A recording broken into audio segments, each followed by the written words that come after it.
मसाजोग गावाचे सरपंच संतोष देशमुख यांच्या हत्या प्रकरणातील मुख्य आरोपी असलेल्या वाल्मिक कराड याच्याबाबत एक नवीन माहिती समोर आली आहे। कराड हा तुरुंगात असला तरी त्याचे कार्यकर्ते बीड जिल्ह्यामध्ये दहशत कायम राखून आहेत, असा दावा केलाय बीडचे उपविभागीय पोलीस अधिकारी विश्वंभर गोल्डे यांनी। आपले प्रतिनिधी योगेश काशीद आपल्यासोबत जोडले गेलेत। योगेश, काय सांगाल, नेमकं काय दावा करण्यात आलेला आहे?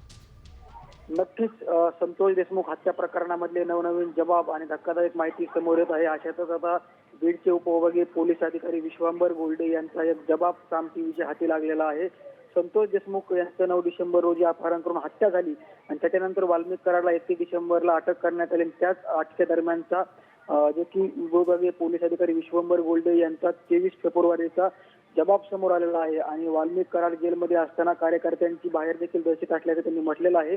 बीडच्या शिवाजीनगर पोलीस ठाण्यामध्ये हेच कार्यकर्ते अटकेच्या विरोधामध्ये आंदोलन करत होते आणि त्याचबरोबर वाल्मिक कराडला ज्यावेळेस बीडच्या न्यायालयामध्ये आणलं गेलं त्यावेळेस देखील समर्थकांनी दगडफेक केली, असा जबाब जे आहे ते उपविभागीय पोलीस अधिकारी विश्वंभर गोल्डे यांनी दिलेला आहे। त्याचबरोबर वाल्मिक कराडची दहशत असताना देखील त्याला 2 कर्मचारी जे आहेत ते संरक्षणासाठी दिले होते, अशी धक्कादायक माहिती डॉक्टर बसवराज तेली यांच्या समोर विश्वंभर गोल्डे यांचा जबाब नोंदवण्यात आलेला आहे। तो जबाब साम टीव्हीच्या हाती लागलेला आहे। अच्छा, धन्यवाद योगेश। अगदी सविस्तर अपडेट आपण या संदर्भात दिली आहे। एकंदरीतच आपण पाहतोय की आका गजाआडे, परंतु तरी सुद्धा त्यांचे चेले कार्यकर्ते जे आहेत यांचा माच काही उतरत नाहीये। बीडमधली ही संपूर्ण दहशत आता पुन्हा एकदा पुढे आलेली आहे।